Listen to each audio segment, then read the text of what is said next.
বিসমিল্লাহির রহমানির রহিম। কুরবানি সংক্রান্ত কিছু প্রশ্ন উত্তর। ১ নম্বর প্রশ্ন, কার উপর কুরবানি ওয়াজিব? উত্তর, জিলহজ মাসের ১০ শুবে সাদিক থেকে ১২ তারিখ সূর্যাস্ত পর্যন্ত কারো কাছে যদি নেশাব পরিমাণ সম্পদ থাকে, অর্থাৎ ৭.৫ ভরি স্বর্ণ অথবা ৫২ ভরি রূপা থাকে, তাহলে তার উপর কুরবানি ওয়াজিব। ২ নম্বর প্রশ্ন, নেশাবের মেয়াদ কতদিন? উত্তর, ৩ দিন, জিলহজ মাসের ১০, ১১ এবং ১২ তারিখ সূর্যাস্ত পর্যন্ত। ৩ নম্বর প্রশ্ন, ৩ দিনের মধ্যে কোন দিন কুরবানি করা উত্তম? উত্তর, ১০ তারিখে অর্থাৎ প্রথম দিন। ৪ নম্বর প্রশ্ন, যদি নাবালকের নেশাব পরিমাণ সম্পদ থাকে, তার উপর কুরবানি ওয়াজিব হবে কি? উত্তর, না, ওয়াজিব হবে না। ৫ নম্বর প্রশ্ন, বালেগ এবং সুস্থ জ্ঞান সম্পূর্ণ না, কিন্তু নেশাব পরিমাণ সম্পদ আছে, তাহলে তার উপর কুরবানি ওয়াজিব হবে কি? উত্তর, না, ওয়াজিব হবে না। ৬ নম্বর প্রশ্ন, যদি নাবালকের নেশাব পরিমাণ সম্পদ থাকে, তাহলে তার পক্ষ থেকে কুরবানি দেওয়া কি? উত্তর, মুস্তাহাব, ওয়াজিব না। ৭ নম্বর প্রশ্ন, দরিদ্র লোকের উপর কুরবানি কি ওয়াজিব? উত্তর, না, দরিদ্র লোকের উপর কুরবানি দেওয়া ওয়াজিব না। তবে যদি কুরবানির নিয়তে পশু ক্রয় করে, তখন সেই পশু কুরবানি করা ওয়াজিব। ৮ নম্বর প্রশ্ন, কেউ যদি কুরবানির দিনগুলোতে কুরবানি দিতে না পারে, তাহলে কি করবে যদি সে নেশাব পরিমাণ সম্পদের মালিক হয়ে থাকে? উত্তর, একটা ছাগল যেটা কুরবানির উপযুক্ত, সে ছাগলের সমপরিমাণ টাকা সদকা করে দিবে। এটা হলো যারা পশু ক্রয় করতে পারেনি তাদের জন্য। কিন্তু যারা পশু কিনেছেন কিন্তু ৩ দিনের মাঝে কুরবানি দিতে পারেননি, তাহলে তার জন্য করণীয় হলো সে পশু সদকা করে দেওয়া।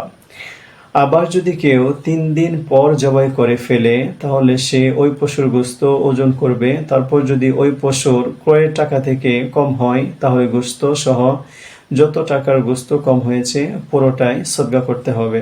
ধরেন আপনি ২০,০০০ টাকা দিয়ে কিনেছেন, ওজন দিয়ে দেখলেন ১৮,০০০ টাকার গোশত হয়েছে, গোশতের আরও ২,০০০ টাকা সদকা করতে হবে। ৯ নম্বর প্রশ্ন, প্রথম দিন কখন থেকে কোরবানি করা যাবে? উত্তর, যে এলাকায় জুমার নামাজ এবং ঈদের নামাজ ওয়াজিব, সে এলাকায় ঈদের নামাজের আগে কোরবানি করা জায়েজ নেই।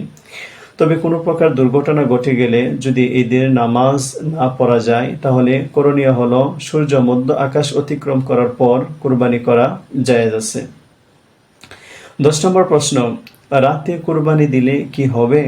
উত্তর, ১০, ১১ তারিখে রাতে দিলে হবে, ১২ তারিখ রাতে দিলে হবে না। ১১ নম্বর প্রশ্ন, কোন কোন পশু দিয়ে কুরবানি দেওয়া জায়েজ? উত্তর, গরু, উট, মহিষ, দুম্বা, ছাগল।